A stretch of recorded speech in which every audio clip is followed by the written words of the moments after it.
उनको इतना सब कुछ पढ़ा देना, अपनी जान निकाल के दे देना तुम्हारे लिए। देखिए 2-3 तरीके के बच्चे रहते हैं। एक तो वो बच्चा रहता है कि जो बहुत मेहनती बच्चे होते हैं, जिनके पास पैसे का भी अभाव रहता है, सब चीजों का अभाव रहता है, वो बड़े मतलब गरीब परिवार से रहते हैं। वो क्या करते हैं, जो मिल रहा है उसमें मैक्सिमम आउटपुट निकालने की कोशिश करते हैं, यानी जो मैं पढ़ा रहा हूं उसमें वो अधिकतम सीख लेते हैं और वो सबसे बेहतरीन स्टेज होती है। दूसरा बच्चा ऐसा होता है जो मतलब उसमें जोश बीच बीच में तो जगता है पढ़ने का, लेकिन फिर कंटिन्यू नहीं बना पाता। खासकर ये जो मोटा अनाज खाने वाले स्टेट है जैसे हरियाणा, राजस्थान, यूपी, इनके बच्चे ऐसे मिलते हैं जो 1 महीना तो जोशीले रहेंगे, लेकिन उसके बाद उनकी हवा निकल जाती, जोश ठंडा हो जाता है। ऐसे बच्चों के लिए पैसे की बहुत ज्यादा कीमत नहीं होती है, पैसे को बहुत ज्यादा कीमत नहीं आंकते हैं, जबकि होते गरीब हैं, लेकिन उनको पता ही नहीं होता कि वो पैसे की कीमत नहीं आंक रहे होते। और तीसरे वो भैया जो धन्ना सेठ है, जिनके यहाँ पैसे की कमी नहीं है, 1999 रुपए का बैच, ये तो हवा है, वो 10 टीचरों का बैच ले ले, 200 टीचरों का बैच ले ले, उनको ये बात समझ ही नहीं आएगी कि सिलेक्शन इस तरह से होना ही नहीं है, बैचेज लेने से, मेहनत करने से सिलेक्शन होगा। तो ये जो आखिरी 2 कैटेगरी है ना, आखिरी जो 2 कैटेगरी है, इसको एक टीचर अपने लिए कस्टमर भी ढूंढ देखता है। इन 2 कैटेगरी को टीचर कस्टमर की तरह देखता है। जो पहली कैटेगरी है, टीचर उसको स्टूडेंट की तरफ देखता है, टीचर उसको भक्त की तरह देखता है कि यार मुझे भी इसकी सेवा करनी है। लेकिन जो ये 2 कैटेगरी हैं जो पैसे की कदर नहीं करती, टीचर इनको एज ए कस्टमर समझता है, और टीचर को यह पता है कि इनके वो पैसे की कदर नहीं है, इनको पैसे की वैल्यू नहीं है, लेकिन इनको सिलेक्शन लेना है। तो उसके लिए बहुत सारे और भी प्रोसेस अपनाता है टीचर। चल भाई प्रैक्टिस बैच ले, तू मस्त रहे, तो इस बहाने से क्यों, क्योंकि वो जैसे मैं अपने बच्चे की बात बताता हूं, मेरा ही बेटा है। मेरे बेटे के साथ क्या कहानी है कि एक तो इकलौता था भाई, इकलौता है तो लाड प्यार बहुत मिलता है घर में है। एक हम थे साला, बासी रोटियां खाया करते थे, मम्मी आधा किलो दूध मोल लिया करती थी, उसी में 2 किलो पानी डाल देते थे, वो पानी सा दूध पिया करते थे और अभाव में रहते थे हैं। 1 रुपया का भी घर वालों ने दिया नहीं, सरकारी स्कूल में पढ़ा, साले 25 पैसे फीस जमा होती थी, उसका भी हिसाब ले लेते थे घर वाले। एक हमारे बच्चे हैं यार, उनको घर वाले रोटी नहीं खा रहा, उसके सामने मुंह के सामने लेके बेटा रोटी खा, रोटी खा, रोटी खा, रोटी खा, बेटा रोटी खा, अच्छा चूरमा बना दे, अच्छा ये बना दे। तो ये लोग कब इज्जत करेंगे, कभी किसी की इज्जत करेंगे पैसे की? कभी इज्जत नहीं करेंगे यार, हाँ है ना।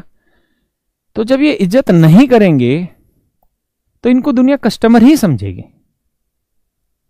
जो हम जैसे जिन्होंने पैसे का अभाव देखा है, उसको हमारे टीचरों ने स्टूडेंट भी समझा है। तो मेरे प्यारे बच्चों, कोशिश करिए स्टूडेंट बनने की, कोशिश करिए स्टूडेंट बनने की, वरना फेसबुक पे, यूट्यूब पे कमेंटों में आप गाली बकते रह जाना कि भाई देखो टीचर तो अपनी किताब बेचने में लगा हुआ, फलाने में बेचने में लगा हुआ। अबे भैया वो तुम्हें कस्टमर समझ रहा है, इसलिए वो तुम्हें किताब बेच रहा है।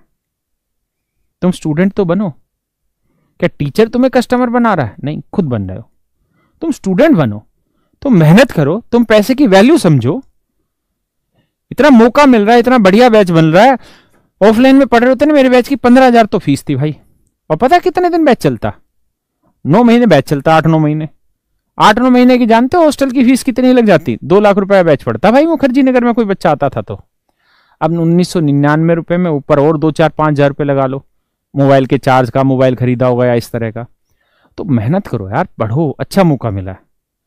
पता है हमें भी भगवान रोटी टू खाने के पैसे दे रहा है, तो हमें सामने वाला कस्टमर नहीं चाहिए, हमें सामने वाले से स्टूडेंट की ही उम्मीद रहती है। हमारा रोजगार है, करेंगे क्या? अगर सामने से कोई टक्कर मारेगा और दिखाएगा हम कस्टमर है, कस्टमर है, कस्टमर है, कस्टमर है, तो यार हम भी अपनी चीज बेच देंगे उसे। बट हम चाहते नहीं है, हम चाहते ही हैं कि सामने स्टूडेंट रहे। तो इसलिए कोशिश करिए, मेहनत करिए, है ना, और बढ़िया से पढ़ते रहिए, तो हम सब कामयाब हो जाओगे, हर एक का सिलेक्शन हो जाएगा। बस जरूरी है आप स्टूडेंट बने, ना कस्टमर मत बनिए। स्टूडेंट बनिए, चीजें कम पल्ले पड़ रही है, घर पे बैठ के पढ़िए। चलिए, भगवान आप सबका भला करे। मुझे जो कहना था मैंने कह दिया। मेरी बातों का अर्थ आप में से अगर 1% भी बच्चा समझ पाए तो मुझे बड़ी खुशी होगी।